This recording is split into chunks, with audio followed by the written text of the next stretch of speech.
ഇന്ത്യയിലെ കോൺഗ്രസിന്റെ അടയാളവും പ്രതീകവും ഖദറാണ്. ഖദറിനെ മാറ്റി നിർത്തി നമുക്ക് ആലോചിക്കാൻ കഴിയില്ല. അതുകൊണ്ട് എല്ലാവരും ഖദർ ധരിക്കുന്നതാണ് നല്ലത്. പിന്നെ നമ്മളിപ്പോൾ ഒരാളുടെ വസ്ത്രധാരണത്തെ ചോദ്യം ചെയ്യാനും നമ്മളാരും മുന്നോട്ട് വരേണ്ട കാര്യമില്ല. ഇന്നത്തെ കാലഘട്ടങ്ങളിൽ ആളുകൾക്ക് ഏത് വസ്ത്രവും ധരിക്കാം. വസ്ത്രം ധരിക്കാതെ പോകരുതെന്നേ ഉള്ളൂ. വസ്ത്രം ധരിച്ചു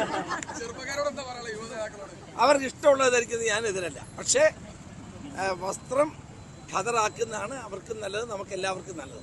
ഖദറിന് ഒരു അന്തസ്സുണ്ട്, ഖദറിന് ഒരു പവിത്രതയുണ്ട്. രാഷ്ട്രപിതാവ് നമുക്ക് നൽകിയൊരു സന്ദേശമാണ്. അതുകൊണ്ട് തീർച്ചയായും ഖദർ ധരിക്കുന്ന അഭികാമ്യമാണ്. പിന്നെ ആധുനിക കാലഘട്ടത്തിൽ പലർക്കും പുതിയ ഉടുപ്പുകൾ ഇടണമെങ്കിൽ ഇടാം, നിങ്ങൾക്ക് ഉൾപ്പെടെ.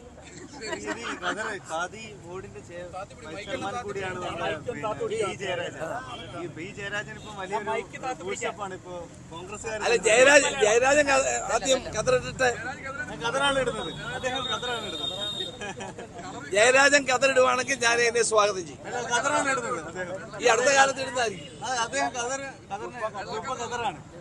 ഇപ്പോൾ അദ്ദേഹം ഖദറിടുന്നതിനെ ഞാൻ എന്താണ് സ്വാഗതം ചെയ്യാം. പണ്ട് ഖദറിടുന്നില്ലായിരുന്നു. ചെയർമാനായ ശേഷം അദ്ദേഹം ഖദറിട്ടിട്ടുണ്ടെങ്കിൽ നല്ല കാര്യമാണ്.